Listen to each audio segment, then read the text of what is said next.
Hi, and welcome to 15 Minutes of Consulting Best Practices. The format here is pretty simple. Hopefully, most of you know it. You submit questions via email during the week, or you can type them in the chat, and we answer your questions. So you can build a better, more satisfying consulting practice. That's it. I'm David A. Fields. I'm joined by my colleague, Makhlouli Dubey. So good morning, Makhlouli. Good morning, David. And while you type in your questions, and please type in, at least say hello so that we know you're here. There were a bunch of questions left over from last week that we didn't get to. And we promised we would get to them. So we'll start there. But please type in your questions so we know what's on your mind and we can answer your questions in a moment. Deidre, get us started. What was left over from last week? Remind us. Okay. Hi, Dan. Let's see. 2 weeks. Oh, yeah, I remember this now, Tony. 2 weeks, 3 reminders for contract to be signed by VP of Sales. Kickoff meeting scheduled. Start date scheduled. Okay, that's all good. CFO announced to the company they hired a fractional CMO. Tony, I assume you're a fractional CMO. And LinkedIn user who said Happy Monday. I can't tell who you are yet. And Makhlouli can't either, I don't think. All right, Next step. All right. Okay, so I assume, Tony, that you're a fractional CMO. It sounds like you got oral confirmation, and again, everything's scheduled. So this is pretty straightforward. Just reach out again. I know you've asked a couple of times. That's okay. People are busy. They have other things on their mind. Ask again just to get the contract signed. Make sure you get confirmation of attendance from all the people who are supposed to attend the kickoff. And then once you have all of that, I would ask the decision maker for 15 minutes one-on-one just prior to the kickoff. And then in that 15 minutes prior to the kickoff, then ask him to sign the contract there if he hasn't already. Now, that assumes a couple of things. That assumes that you trust this client to pay you once you've gotten started. And so if you trust them, you should be able to start moving and start into operation. And if you don't trust them, I'm not sure why they're your client. And also, if you don't trust them, then yeah, you'll need to get your upfront portion of the fees also in order to do the kickoff. Makhlouli, have I missed anything there? What do you think? Think anything different? No, I think you're exactly right. Just be open to get the attendance list. Make sure you're clear on who's attending. If there's a payment question that's still outstanding, address that directly with your client. And if there's no trust, or if there's some reason you think there might be issues with payment, get that cleared up, and you're good to go. That's the next step. Excellent. All right. Let's see. No questions. Hi, John. Yep, from the group. Maybe no one's got anything on their minds, but I know there was at least one other. Makhlouli, whatever it is, you're going to have to answer it. So, Deidre, what was next? Heidi. What are some variations on the who else has a perspective that will help illuminate the project requirements, challenges? Requirements or challenges to use to be able to ask for a meeting with the decision maker versus just asking to speak with the decision maker. Okay, so what are some variations? What do you think, Makhlouli? I think the focus of the question is slightly off. Really, what we should be focusing on here is what is the process of procurement within this organization. And when we ask that question, what's the process of procurement within the organization, people will then kind of detach their roles and who they are from the process. Then, for instance, in this case, somebody might come back and say, once I've made a decision, then I have to go and turn it over to my supervisor, and then my supervisor will turn it over to procurement. In saying all of these things, you're actually more able to locate who the actual decision maker is without somebody necessarily feeling like you're reducing the ability to make a decision overall. I hope that helps, David. What do you think? What would you add to that? Yeah, I mean, what you said. So the counsel would be, don't ask who.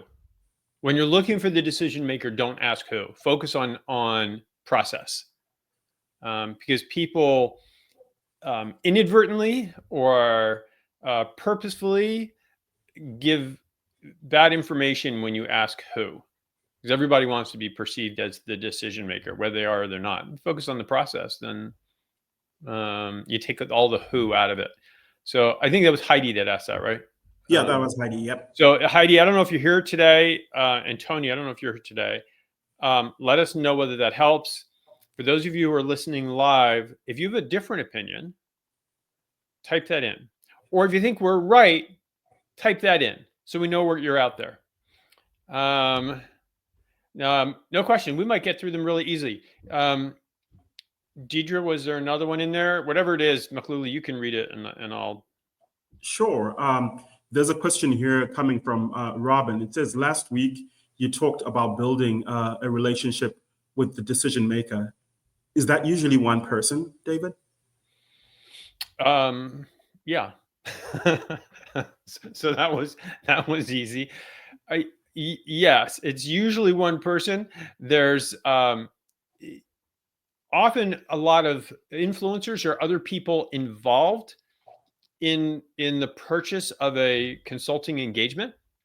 Most of those people we term interference, not because they always interfere. It's just our term for it. And there are a lot of different kinds of interference. There are breakers, which are people who could say no. There are amplifiers that are your internal champions. There are transformers that will change the nature of the project. For instance, procurement sometimes acts as a transformer. And so there are lots of different forms of interference, but there's usually one decision maker. There's one person whose yes can make the project go ahead. There are a lot of people whose no's can stop a project, but only one person whose yes can make it go forward. And that's the decision maker. Makhlouli, would you have you encountered there being multiple decision makers? Typically, I think the way you framed it is exactly right, David. There are multiple people who can say no, but only one yes. So there's only one decision maker ultimately to make a project go forward. And you're absolutely right. Our goal as consultants is to locate that person, and make sure that we're having a conversation with that person as well. Yeah, excellent, outstanding. Thank you, Dan. Any questions from out there? Deidre, if there are not, then I know someone asked a question of me just recently, so I can just this morning, so I could bring it up. So, Deidre, yay or nay? Let me look down at the control board. Okay, so that was it from last week. Someone had asked me this morning, and I thought that you collectively might find this to be interesting. What they asked was, how do they stop their the term they used was being salami sliced. How do they stop a prospect, a potential client, from getting all the value in a whole series of short 30-minute calls, where instead of just saying, here's the whole project, here's where we'd like help, they were like breaking it down piece by piece and kept saying, but can you help me just with this one part of it, this one aspect? And then another week or two go by and they say, hey, can we have another just quick 30-minute conversation? I just have like one really quick question. And so they kept dividing it up into these little pieces. And the question was, well, how do you avoid that? And so I have my answer. Makhlouli, I know you hate this, but I'm going to put you on the spot anyway.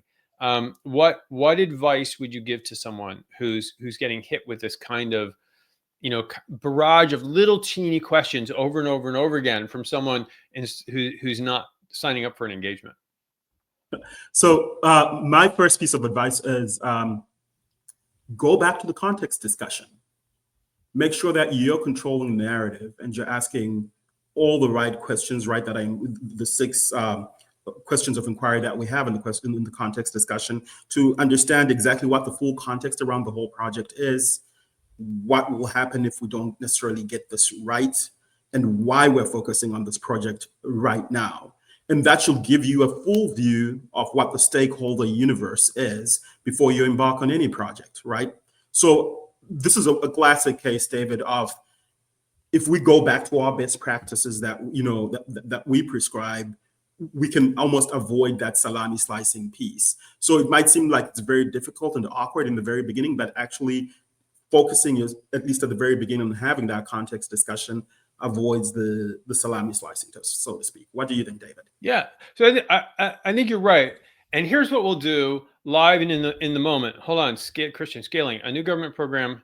I'm not sure what your question is, Christian, but keep posting it, and then we'll finish this, and we might have to hit it next week. Here's what I want to do, Makhlouli, to help people understand how to do this. You be the prospect who's already called me 3 times, and now you're calling a 4th time, again, just to ask like for advice on a little piece of something, so that I can get this feeling, and I'll be the consultant who's being taken advantage of, and we'll demonstrate how you would actually take care of this. So you go ahead, you play that role. Okay, yeah, perfect. So I'm going ahead and call David. Hi, David. How are you doing? I'm doing excellent. How can I be of service to you today? Yeah, I just wanted to follow up on kind of the scope document that we're working on last week. I got to have a conversation with a few other stakeholders within my group, and we're realizing that really this small piece about market sizing isn't really where we should start with this particular project. There's another piece of the work, David, that's we believe is like just really about market segmentation. And I was wondering what your thoughts are and how you'll approach that, almost as a separate piece to the other piece of work. Yeah. So totally understand the challenge you've got here, and it's different from what we talked about last week and a couple other times. So before I answer you, and instead of answering you, here's what I want to say. You're asking all the right questions. The questions you asked last week, the questions you've asked prior, those are all the right questions. And those are the questions that we do help our clients with. So let's set up some sort of formal engagement so that you can ask these questions and we can give you this advice you're looking for. Does that seem fair? Yeah, that's absolutely fair. I mean, great. So hold on just a second, Makhlouli. Here's what I'd like to suggest. Let's dive into a context discussion. If you want, what we can do is we can schedule a separate time, and I'll bring you through it. I think you know the parts of the context discussion, but I'll bring you through these 6 topics, and we'll be able to frame out what an engagement looks like that would allow me to help you with these questions that you're coming with, because they are the right questions, and we can absolutely give you guidance. That sounds good. I just want to make sure, David, that I have things that I can take back to my stakeholders this week, though. Yeah. So let's get a context discussion set up for this afternoon or tomorrow morning, and we'll quickly put something together so that we have an engagement in place, and that way I can give you the advice you need, and you can go back to your folks. We can turn things around quickly. Right. I'm now going to go out of character. I think that was very well done, David, and that's exactly. Okay. So now, if for the rest of you think that was helpful or not helpful, let us know. A couple of things, John, you had that situation. Yeah, you send an email. I like having those conversations in person and just saying, look, this is why we get paid. So engage us.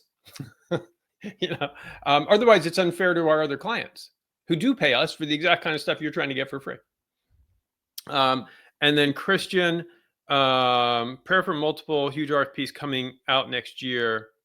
How proactively prepare to scale and how to scale delivery beyond one core team. These are really good questions, and we're going to answer them next week, because we're already almost at the bottom of the hour here.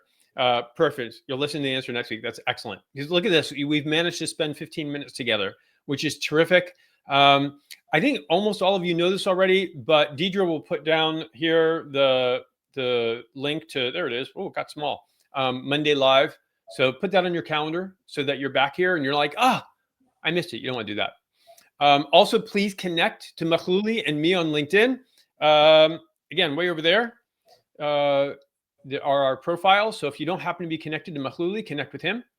And finally, if you don't get our articles every week, make sure to subscribe. There you go, davidafields.com/subscribe. Thank you, Deidre, for putting that there. And thank you so much for joining us. Hope you have a fabulous week. Remember, as always, consulting is not about you. It's about them. It's about your prospects and your clients. So give them kindness and give them value. And we will see you next week. Take care, all. Take care, everybody.